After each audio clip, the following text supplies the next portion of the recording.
Pikiran manusia adalah sebuah ruang tempat semua gagasan, proses mental dan visi dari seseorang untuk mempresentasikan dirinya kepada dunia luar. Ini adalah Ruang PC, sebuah podcast tentang gagasan dan visi yang ada, apapun itu, nyata atau tidak, Anda yang menilai. Saya PC adalah host Anda.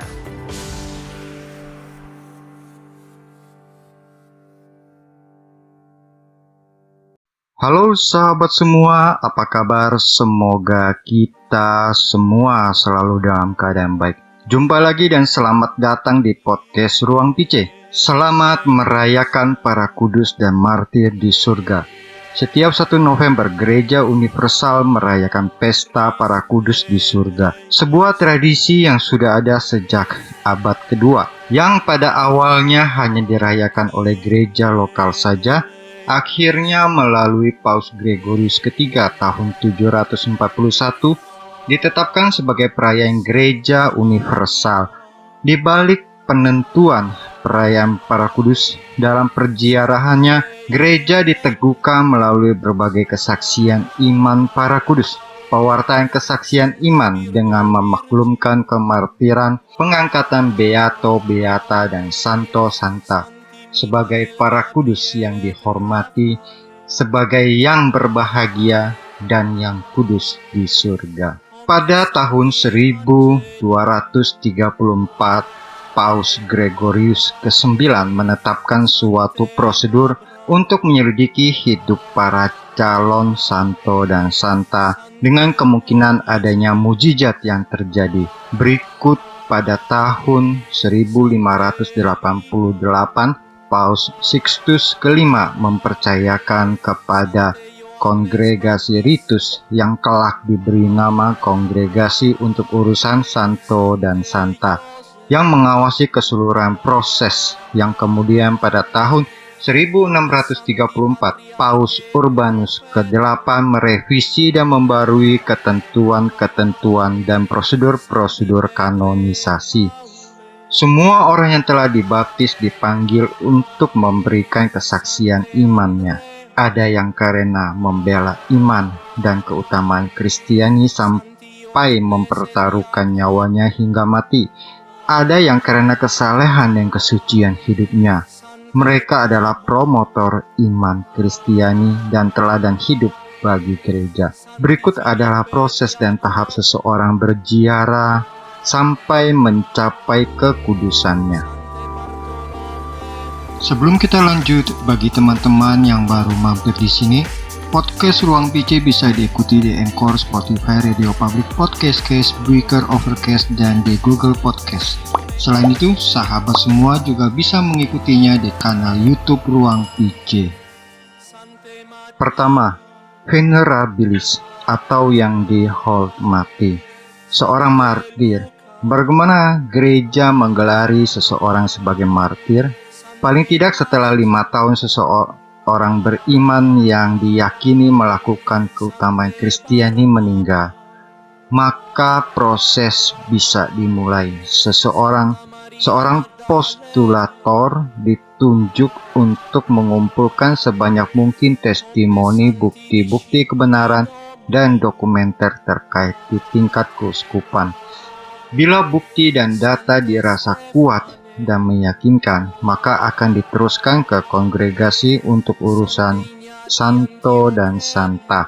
Selanjutnya, semua materi akan diperiksa dan diselidiki lebih lanjut. Bila hasilnya benar dan positif, maka tata suci akan menetapkannya sebagai martir, calon yang dimaklumkan sebagai venerabilis atau yang dihormati. Prosesnya sama seperti proses calon beato dan beata. Untuk seorang martir tidak perlu adanya bukti mukjizat yang meyakinkan. Dengan bukti kesucian hidupnya dan calon dibunuh karena adanya situasi kebencian terhadap iman atau odium fidei dari pembunuhnya, dan calon memiliki sikap batin yang rela dan bebas menerima kematiannya, bahkan tidak jarang mendoakan para pembunuhnya. Contoh Santo Stefanus yang dengan bebas dan rela bahkan mendoakan mereka yang menangkap dan membunuhnya. Hal yang sama persis seperti teladan Kristus di kayu salib. Jadi syaratnya bukan sekedar dibunuh saja. Kedua, beato beata atau yang berbahagia. Seorang martir bisa dimaklumkan sebagai beato beata melalui proses beatifikasi. Di luar kemartiran seseorang, calon harus dilengkapi dengan suatu mukjizat yang terjadi dengan perantaraannya. Di sini gereja harus memastikan melalui berbagai penyelidikan dan menyatakan bahwa suatu mukjizat sungguh terjadi karena perbuatan Tuhan atas jawaban suatu permohonan yang disampaikan melalui perantaraan para calon santo dan santa ini.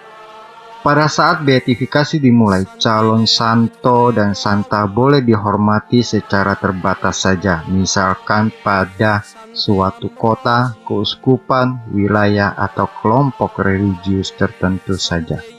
Selanjutnya, Paus akan mengesahkan suatu doa khusus atau misa atau ofisi ilahi yang pantas demi menghormati beato dan beata yang bersangkutan. Ketiga, Santo Santa, para kudus di surga. Tradisi gereja Katolik mewariskan begitu banyak orang yang memberikan teladan moral, contoh kekudusan, dan para bapak gereja yang merumuskan ajaran gereja. Kita semua dipanggil oleh Kristus kepada kekudusan, sama seperti Dia yang kudus. Orang-orang kudus, mereka bisa tua, muda, kaum klerus, biarawan, biarawati, bapak, ibu, raja, rakyat jelata, cendekiawan, orang yang tidak berpendidikan, yang berasal dari berbagai suku, bangsa, ras, dan budaya. Tidak semua orang kudus semasa hidupnya sudah kudus. Sebagai manusia, mereka masih memiliki cacat dan celah, kelemahan dan kecenderungan berbuat dosa. Oleh karena sentuhan rahmat Allah lah yang membuat mereka bertobat dan menata ulang hidupnya secara baru dengan mengikuti kehendak Allah sampai akhir. Untuk menjadi santo dan santa, proses berikutnya disebut kanonisasi. Setelah beato beata dibeatifikasi, suatu mukjizat lain masih diperlukan untuk dimulainya suatu proses kanonisasi dengan penyelidikan yang teliti dan memaklumkannya secara resmi sebagai santo dan santa. Seorang santo dan santa adalah milik gereja universal, bukan gereja lokal atau kelompok religius tertentu. Dalam bimbingan Tuhan dan gerejanya, kita meneladani cara hidup mereka, para santo dan santa, beato dan beata, menjadikan mereka pelindung kita dan perantara doa-doa kita.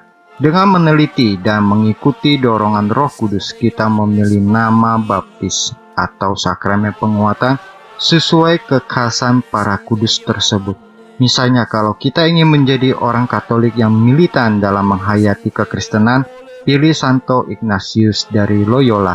Atau kalau kita ingin menjadi seorang yang karismatik dan rendah hati, bisa pilih Santo Fransiskus dari Assisi. Menjadi seorang yang sangat kritis, bisa memilih nama Santo Thomas Aquinas, dan seterusnya. Jadi bukan karena mengikuti atau memilih sesuai tanggal pesta para kudus tersebut saja yang sama dengan tanggal lahir kita. Santo Petrus, doakanlah saya. Nah, sahabat PC, bagaimana dengan Anda? Bagaimana cara Anda menghayati nama baptis dan penguatanmu? Atau apa teladan dan kekhasan Santo Santa yang menjadi nama baptis dan penguatan Anda? Silakan tulis di kolom komentar. Nah, sahabat Ruang PC, sampai di sini perjumpaan kita untuk saat ini. Semoga kita jumpa lagi di episode lainnya. Terima kasih. Tuhan memberkati. Non scole servite discimus. Salam.